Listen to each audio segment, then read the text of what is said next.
Hey, what's up, world, and welcome to this late review of WWE Summerslam 2023 in Detroit, Michigan. I am August C. Jones, and I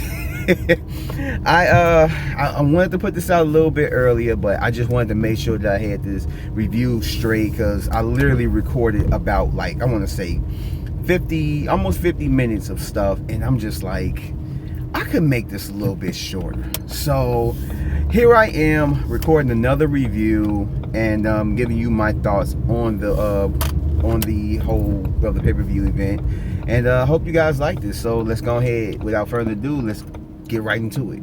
So first of all, WWE has been on a kind of, like, I guess you could say, winning streak with their, or I guess you could just say a streak of good pay-per-views this year. And I would agree with a lot of people that would say that maybe SummerSlam this year, maybe it's kind of like the low on as far as like the quality of, like, compared to the other ones this year. And I will get that, but at the same time, it wasn't a bad show. It just wasn't as great as the other ones. But in any case, it still was an overall good show. It had some bumpy and rocky moments I'm going to get into real quick. But starting off, we had the Logan Paul and Ricochet match, which was put on first because Logan Paul wanted to, go to his brother's boxing match, which he ended up winning. Jake Paul ended up winning. So both Logan brothers both won that night, and this match was what you would expect it. You got two guys that have similar styles, and you already knew it was going to go in and have some, like, good high spots or whatnot. It was going to be a lot of high spots. It didn't really have too many viral moments. One of them that I did like was when Logan Paul flipped out into a buckshot lariat to Ricochet, which I don't know if anybody caught it, but it almost hit his head up against the edge of the barricade, which would have been really bad. But at the same time, it was a really good move, and I'm pretty sure that it was a hard move to pull off, and he ended up pulling it off. So, I mean, hey, I could say that was one of the best moves out the whole thing that I actually, like, truly remember, that just stands out to me. But on top of that, Logan Paul, like I said, ended up winning by cheating from an outside interference. And I don't even think we know at this point who gave him the brass knuckles that made him win the match. And then it was followed by some taunting to Samantha Irving, which we all know is engaged to Ricochet. And it was a fun match. Just overall, it was a fun match. It wasn't anything crazy. It didn't steal a show like we probably thought it may have, done. But, it was a match that was really good. It was fun. And I hope that they continue on with this rivalry, which it looks like they're going to keep on doing it. And I hope that it leads to, like, maybe them teaming up, because I feel like them teaming up in a tag team, even for like some months, and winning the tag team titles, I feel like they would be a dope ass just tag team. And Ricochet kind of needs a new gimmick or a new character. He needs to kind of like turn the tables a little bit. So I hope that they do that. If they don't, then I'll be perfectly fine with just where they're going with this. But I really do hope that they put them together, maybe as a heel tag team, and just go from there. The next match after that was Cody Rhodes versus Brock Lesnar in their third and final match, which I'm glad. And this was just a match. This was just a rivalry to take Cody away from Roman, because after this match, I don't think that there's any doubts in anybody's minds that they still have their minds focused on Rhodes facing Reigns at WrestleMania next year. And that's when he's going to take it off of him. He's going to take the titles off of him. And that's when he's going to finish the story. Because like you said in the, I think it was the post thing for Money in the Bank, was that he was asked the question that if he wins the title from Rollins, would that be completing the story? And he said no, that would be a whole different story. But he has to get the titles off of Roman, because the lineage that's attached to the third title that Roman holds is the WWE title, which is what would complete the story. But this, going into this match, it has no it didn't have no stipulation, which you would think that it will probably be a no holds barred, anything goes, blah blah blah, and it didn't. So okay, cool, we're gonna have a regular standard match, and it had some questionable things that happened up in there that you would think that, like, you know, they should have made this no holds barred, but I mean, it's whatever. But with the angle that they pulled, with it being kind of similar to the John Cena match that not Roman Reigns, that Brock Lesnar had with him years ago. I think it was like 2014, 2015, where he took him to Suplex City. And I think that was like really one of the first times that Suplex City was born as far as a match, or far as a thing going with Brock Lesnar.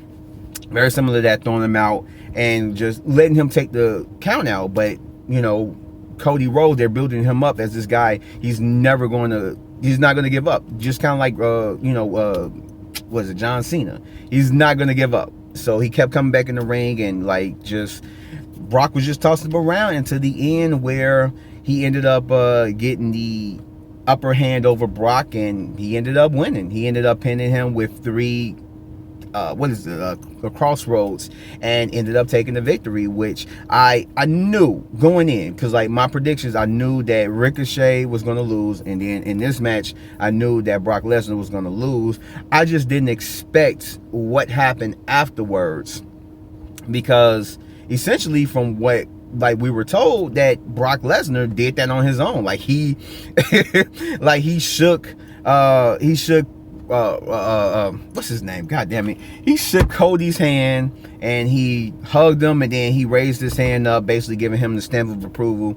And after that, if no one believes that he is the man to take the belt, especially how he's been built ever since before WrestleMania and even after WrestleMania, that he's the guy to, you know, take the belts off of Roman, I don't know what can tell you, because no one else is built up to where they could do that.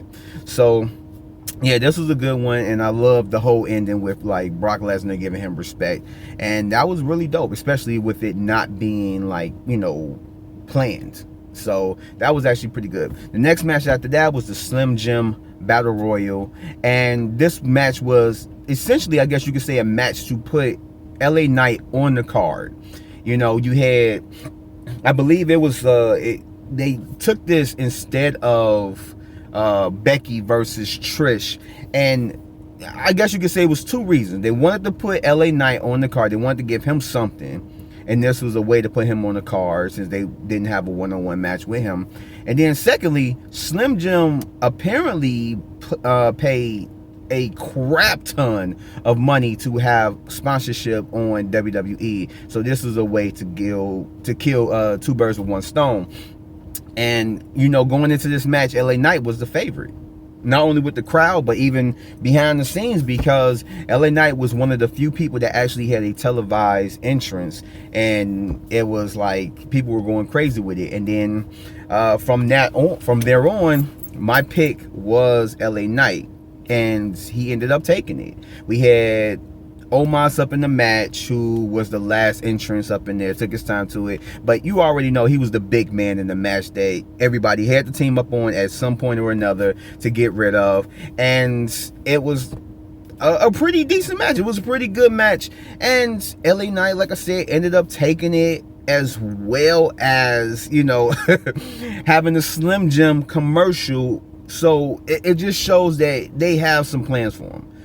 Like, we don't know if it's going to be a heavy push. I mean, because right now they have him in a program with The Miz and everything else. So we don't know if they're going to go full throttle with him, but we'll see. Hopefully, you know, he keeps impressing people in the back, and he keeps getting more people on his side. And, you know, we might see him as the world champion maybe by the end of the year, or maybe toward the top of next year. So we'll just wait and see. The next was followed up with the piss break of the night, the worst match of the night. And honestly, I could see, looking good on paper, this probably was a good one, but in execution, it felt miserably. This was a match that, like, the whole crowd was not feeling. It was a boring match, and it just shows that, yeah, like, MMA does not have a place in wrestling, just like wrestling doesn't have a well, like this type of like WWE, AEW type of wrestling don't have a place in like MMA, you know. So it just shows that, yeah, no, they can't cross, you know, each other. Like, they have to adapt or die. That's essentially what it was, and we got that. And this was a match that I could see why they chose this and not putting Trish versus Becky on the card. This was more enticing, you know, matchup with Shayna Baszler and Ronda Rousey both having MMA backgrounds and them never facing each other. This is the first time them having a match in WWE, and I'm pretty sure with like Ronda Rousey like making her exit, I don't know if she's gone right now or she's like getting close to, you know, maybe getting close to making that exit, and she hasn't done it yet.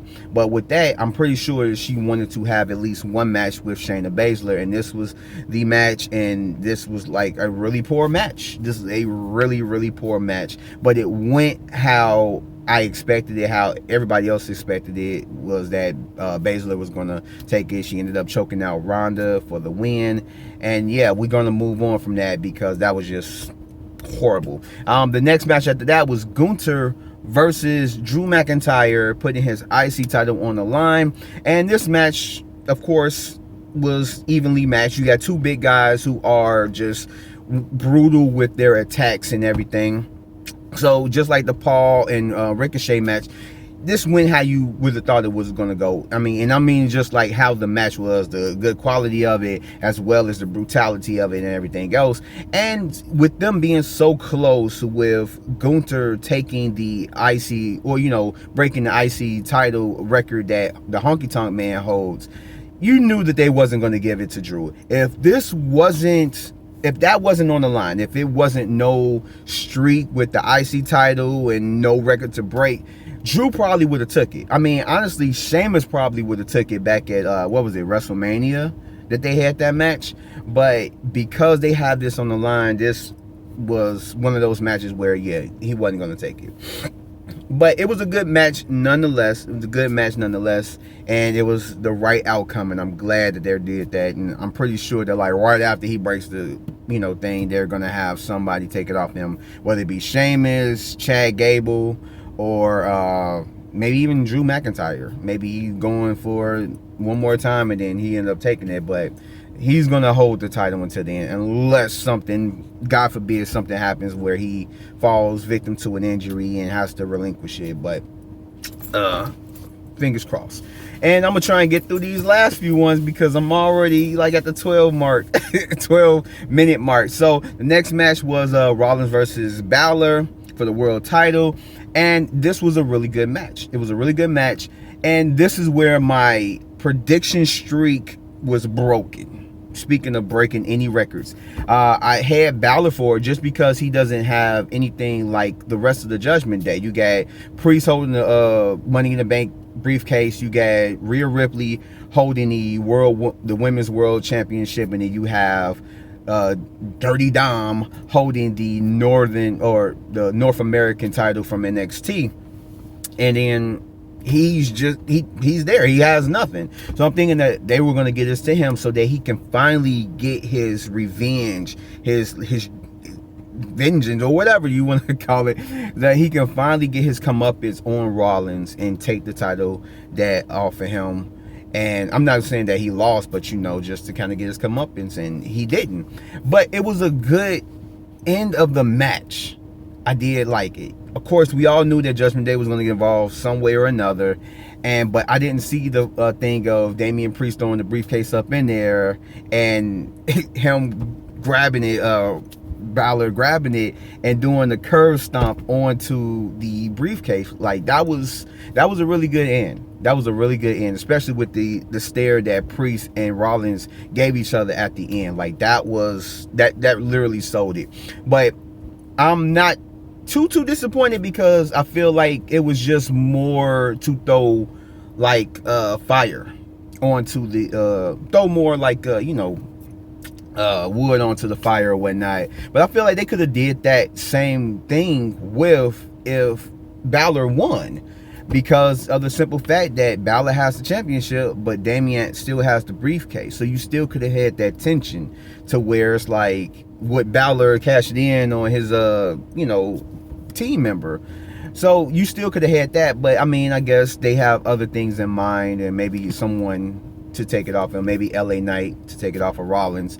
But I thought also that they were going to take it off him just because of the simple fact of Rollins talking about how he has some type of injuries and that he might need to get checked out or whatever. So I'm thinking that, like, since they didn't take it off of him now, probably soon they're going to take it off of him. But who will be the person? We don't know. I mean, he is lined up to possibly be in the triple threat with Cody and Shinsuke Nakamura. Will they be able to put the title on Shinsuke? We don't know. Would they throw a curve and throw it on Cody? We don't know, but we'll find out. But yeah, so this broke my streak, but it was a really good match though. I can't even hate. Next, let's jump into Asuka versus Belair versus Flair for the WWE Women's title, and this was a pretty good match too. But we all knew, I'm pretty sure a lot of us knew, majority of us knew that Asuka was not going to leave as champion, that, you know, that either Belair or Flair was going to like win the championship. But we all knew that she wasn't going to do it because she really was playing like the third wheel, the odd woman out when it came to Belair and Flair just the weeks leading up to it. And they just really wasn't pushing Asuka to where we thought that they was going to push her when she came out in her kind of, you know, facade. What was it? WrestleMania? No, it was the Royal Rumble. So it was just like ever since then we kind of figured that we wasn't, and when she won the title, we thinking like, man, maybe she might get that push. No, she's still playing like the person that she was before. But this is another great ending. I liked how they ended this with Bianca. At one point I thought that like she legitimately got injured, but apparently not. And I thought after that she would probably turn heel, faking an injury so that she could come in at the last minute and steal a victory, but that wasn't it. They kept her babyface all the way into the end. She was put in the figure eight. Asuka spit the mist in Charlotte's face, and then she tried to give like 2 kicks to Belair so that she can secure the victory, but Belair ended up rolling her up and claiming it. And I was like, that was actually pretty cool. And then we had Io Sky come out and cash in her Money in the Bank briefcase to win the title off of Belair. And I'm like, yeah, that was a great ending. That was a really good ending for that match. And it was a really good match. I really did like it. But I thought that Charlotte was going to take it. But, I mean, I like what they did. I really did like what they did. So I want to see where they're going to go with this. And, you know, are they going to have her beefing with Charlotte, going to cash in, you know, again, like, look, I am the line, I get the first title shot, or if they're going to do something different. But bringing us to the end, I'm going to talk about Jay versus Roman in a tribal combat the tribal combat match for the undisputed WWE Universal Championship. Y'all already know how I feel about that. If y'all haven't like seen my other videos, y'all know how I feel about that. But in any case, so this was a slow match. It picked up kind of like toward the middle to the end, but it was a slow match to begin with, especially with Roman like taking an hour long to get to the ring with his long ass entrance. But this match ended how we thought it would have ended, because Roman is not going to give up the title, at least not right now, at least not to Jay. Like I said, he's going to give it up to Cody. It's not going to end right now. You know, it's not going to end with Jay. I'm sorry that this keeps falling or whatever, but let's try and fix this. But in any case, so when it comes to it, this is a really good match. I really enjoyed it. It wasn't one of the best matches that these two didn't had, or Roman didn't had within like the time that he's held the championships or whatnot. But it was a really good match. Of course, you already knew it was going to be interference, but essentially, you know, this match, what was disappointing about it, besides the ending, which I'm gonna get into, what was really disappointing about it was the fact that, yeah, it was a tribal rules match, but it was nothing specifically different from just a no holds barred match. It was nothing different from that. So it was like, why was this, like, I don't know, like, it's so weird. Like, maybe they should have like set up certain specific weapons for them to use, or certain rules, or had some of the elders come out and like just be around ringside and just be able to watch and all that stuff. Like, I felt like they should have gone above and beyond with the presentation of the match. They still could have had it no holds barred, but added some more stuff to it to make it kind of slightly different, you know. But they didn't. And they did like a regular no holds barred match, and it was whatever. It was just traditional no holds barred. It's just what was on the line was the, I guess you could say, difference maker of what it was.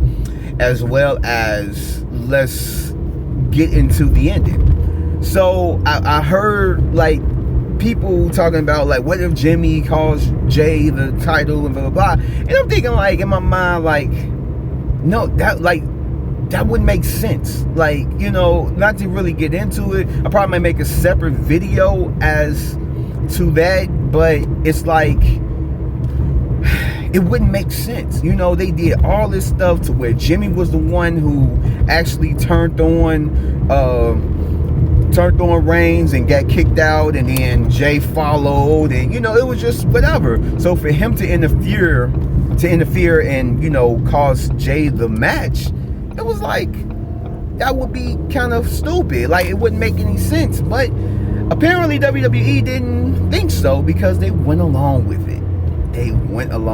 And it was like, now it's like, I'm one of those people, when it comes to certain things, I don't like to just, I mean, of course, certain things may not sit well with me, but I always like to kind of sit and like just see what happens. See if, you know, see in hindsight, looking back, we might be like, yeah, we were overreacting at this because they got like a great plan, they got a great reason behind it, and blah blah blah.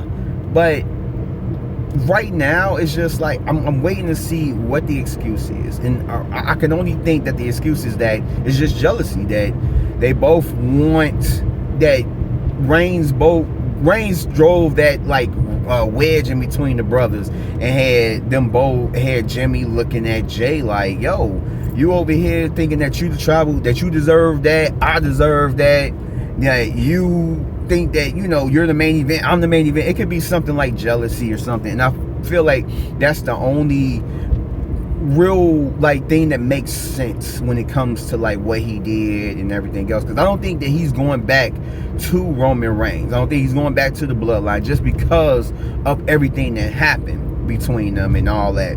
So I think it's going to be something where it's that, and that's going to be an angle. And I feel like that specifically was the reason why they probably did this, to take Jay and Jimmy away from Roman Reigns and give Roman Reigns something else to do, another program with somebody else for the time being. Because it's like, they probably looked at it as like, where can we go with this? I mean, they probably could like carry it out for like maybe a month or two, but all the way into WrestleMania, like, how can we do this? So this is probably their way of just like, okay, yeah, we're going to have to do something to take them away from the bloodline, at least for right now, and, you know, put somebody else in Roman's way. So that's probably more the reason, like, behind the scenes of why, because they probably just wrote themselves in the corner, and they just need the way to get themselves out, and that's the reason why. But yeah, I was disappointed by the ending, which I think a lot of people were. And then we found out later that Roman did sustain an injury during the match. Now, I don't know what the injury was, but I believe that he's supposed to be on SmackDown this Friday. And it's supposed to be like an acknowledgement of like Jimmy acknowledging Roman. So we'll see what happened. We'll see what's happening, and if he really did sustain some type of like major injury, or at least a minor injury, because he's not going to be wrestling. He's not going to be on TV every week, and if he is, he's not going to be wrestling. So they don't have to worry about having like an angle. They don't even have to say anything about him being like injured, and even in storyline, it could be just where he could probably about to fight somebody, and then that's when Solo jumps in, or it could be something where they can always utilize it to where he's there and he's not getting no physical altercations because you have Solo there, or he just don't have to be there because his schedule doesn't even allow him to be there on a weekly basis. So we'll see what happened with this storyline. I think at this point they probably hit a brick wall, and they're trying to use this sledgehammer to just break it down and find out what else they can do. But overall, like I said, it wasn't a bad pay-per-view event. It had some bumpy roads with the Ronda Rousey Shayna Baszler match, the ending of the tribal, they should have called it tribal warfare, but the tribal combat match for the Undisputed Universe and all that stuff.